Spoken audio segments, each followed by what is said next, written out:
André Rieu, nacido el 1 de octubre de 1949 en Maastricht, Países Bajos, es uno de los violinistas y directores más famosos del mundo, conocido como el Rey del Vals.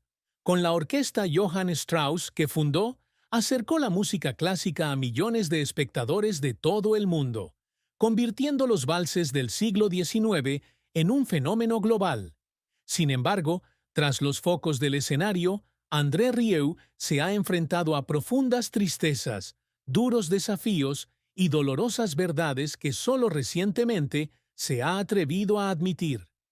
La mayor tristeza de su vida no fueron solo los fracasos en su carrera, sino también la sensación de incomprensión y soledad en su camino para acercar la música a todos. Como artista que siempre pone el corazón en cada nota, experimentó momentos en los que se sintió alejado de sus ideales originales, atrapado en el torbellino de las expectativas del público y la presión de la crítica. La mayor tristeza en la vida de André Rieu fue la sensación de ser ignorado y de no ser reconocido por la crítica de música clásica por el valor de su obra. Como artista que siempre quiso romper las barreras entre la música clásica y el público en general, optó por actuar con emoción, combinando elementos de teatralidad e intimidad, en contraste con la seriedad y solemnidad que suelen asociarse a los conciertos clásicos. Sin embargo, esta innovación no siempre fue bien recibida. Muchos críticos calificaron sus actuaciones de demasiado vistosas, carentes de profundidad o incluso que atentaban contra la sacralidad de la música clásica. Un crítico describió sus conciertos como una sobrecomercialización, convirtiendo las obras maestras en comida rápida musical. Estas críticas le dolieron profundamente, pues siempre creyó que la música debía brindar alegría y conexión, no ser algo reservado para una élite. En una ocasión, compartió que había noches en las que, a pesar de ser cálidamente recibido por el público, regresaba de sus conciertos sintiéndose solo por las duras críticas. Esta tristeza se acentuó al darse cuenta de que, a pesar de haber traído felicidad a millones de personas, no podía cambiar los prejuicios de algunos en la industria musical. Otro aspecto de su mayor tristeza fueron los años difíciles en los que luchó por mantener vivo su sueño.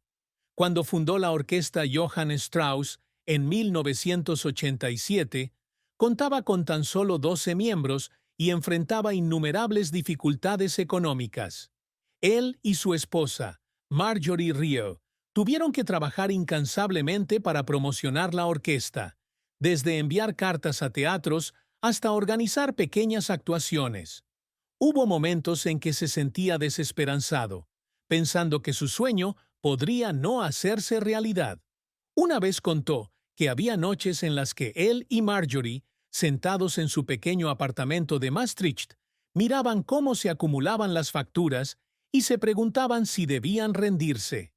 Esta tristeza provenía no solo de las dificultades económicas, sino también de la sensación de que el mundo no parecía estar preparado para acoger su visión de hacer que la música clásica fuera accesible para todos. La carrera de André Rieu es una larga historia de brillantes éxitos mezclados con dolorosos fracasos. Comenzó su trayectoria musical muy joven, criado en una familia de músicos, con su padre como director de la Orquesta Sinfónica de Maastricht. A los 5 años, comenzó a estudiar violín y pronto demostró su talento natural. Estudió en el Conservatorio Real de Lieja, luego en el de Maastricht y, finalmente, en el de Bruselas, donde recibió el primer premio en 1977. Estos años de estudio no solo perfeccionaron su técnica violinística, sino que también despertaron su pasión por el ritmo del vals, especialmente por las obras de Johann Strauss. Sin embargo, pronto se dio cuenta de que el ambiente tradicional de la música clásica, con su seriedad y la distancia entre el intérprete y el público, no se ajustaba a sus ideales. Quería transmitir alegría y auténtica emoción a través de la música, lo que le llevó a fundar la orquesta Johann Strauss en 1987. El mayor éxito de su carrera llegó en 1994, con el lanzamiento en los Países Bajos de su álbum From Holland with Love. El álbum, que incluía el segundo vals de Shostakovich, causó furor en todo el país, manteniéndose en el top 10 de las listas de éxitos durante más de un año. Marcó un punto de inflexión en su carrera, transformándolo de un músico desconocido a un fenómeno musical. En 1995, cuando interpretó el segundo vals durante el descanso de la semifinal de la Champions League entre el Ajax y el Bayern de Múnich, decenas de miles de espectadores se pusieron de pie y se balancearon al ritmo de la música. El momento no solo fue un triunfo personal, sino también un testimonio de su capacidad para conectar con el público a través de la música. Desde entonces, su orquesta Johann Strauss ha crecido de 12 a 60 miembros, convirtiéndose en la orquesta privada más grande del mundo, con giras por Europa, giras por Estados Unidos, Australia y Sudamérica. Sin embargo, su carrera no siempre ha sido un camino de rosas. Uno de los mayores fracasos fue una enorme inversión en un escenario para conciertos inspirado en el Palacio de Schönbrunn de Austria. El proyecto, si bien produjo actuaciones espectaculares, los dejó a él y a Marjorie en una situación financiera desesperada.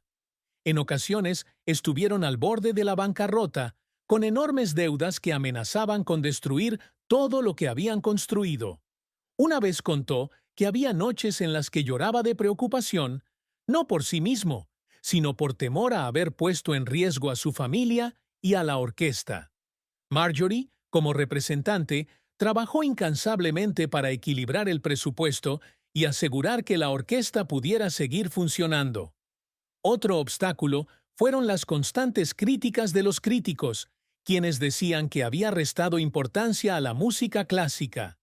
Estas críticas, si bien no quebrantaron su fe, lo hicieron llorar muchas veces porque sentía que su arduo trabajo y dedicación no eran reconocidos.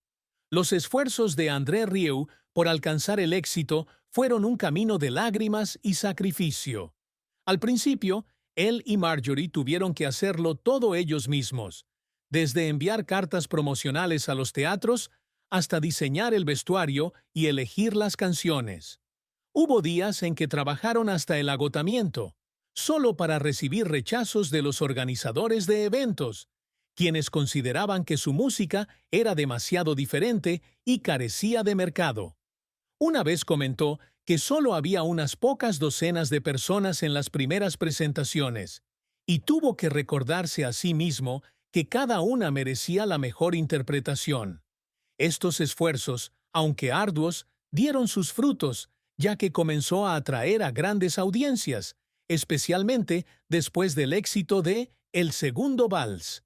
Sin embargo, incluso al alcanzar la fama, aún enfrentaba la presión de mantener la calidad y la innovación. A menudo trabajaba con la orquesta hasta altas horas de la noche para perfeccionar el repertorio, y hubo momentos en que lloraba de agotamiento, pero continuaba por su pasión por la música. André Rieu siempre buscó no solo fama o ingresos, sino también el gran sueño de hacer que la música clásica fuera accesible para todos. Desde niño, le fascinaba la belleza de la orquesta, pero también se sentía incómodo con la excesiva solemnidad de los conciertos clásicos. Quería cambiar eso, convirtiendo la música en una experiencia alegre, donde el público pudiera reír, aplaudir e incluso bailar al ritmo del vals. Su mayor logro fue hacer realidad este sueño. Con más de 40 millones de álbumes vendidos en todo el mundo, acercó la música clásica a públicos que nunca imaginaron que amarían a Mozart o Strauss. Sus conciertos, con sus grandes escenarios, elaborado vestuario y pantallas gigantes que mostraban imágenes acordes con cada canción, se convirtieron en un fenómeno cultural, atrayendo a millones de personas cada año. Otro logro por el que trabajó arduamente fue convertir la orquesta Johann Strauss en una verdadera familia. Muchos de los miembros de la orquesta llevan más de 20 años con él y los considera su familia. Se esfuerza por crear un ambiente de trabajo donde las personas se sientan respetadas y queridas, algo que sentía que faltaba en las orquestas clásicas en las que participó de joven. También está orgulloso de que su hijo, Pierre, se haya convertido en el productor de la orquesta, continuando el legado familiar. Además, se ha esforzado por dejar su huella en la industria musical, estableciendo su propia compañía discográfica y estudio, lo que le da control sobre la calidad de su música y asegura que su visión se haga realidad por completo. El amor y el matrimonio de André Rieu fueron parte integral de su vida, un lugar donde encontró alegría y tristeza. Conoció a Marjorie Rieu, su esposa, durante más de 50 años, cuando ambos eran adolescentes. Marjorie, entonces compañera de clase de su hermana, le causó una profunda impresión en una fiesta familiar. Sin embargo, no fue hasta 12 años después, cuando se reencontraron por casualidad en un concierto, que la llama del amor se encendió de verdad. Se casaron en 1975, cuando André aún era estudiante, y desde entonces, Marjorie se convirtió en una compañera indispensable tanto en su vida como en su carrera. No solo fue su esposa, sino también su manager, productora y autora de numerosas obras musicales, incluyendo la letra de canciones como Lost Heroes y Please Don't Go. Su matrimonio, sin embargo, no estuvo exento de dificultades. Como artista que giraba por todo el mundo con frecuencia, André pasaba largas temporadas fuera de casa, lo que a veces lo hacía sentir culpable por no poder pasar más tiempo con Marjorie y sus dos hijos, Mark y Pierre. Ha confesado que hubo momentos en los que se arrepintió de haber dejado que su carrera se apoderara de su familia, especialmente en los primeros años, cuando él y Marjorie tenían dificultades económicas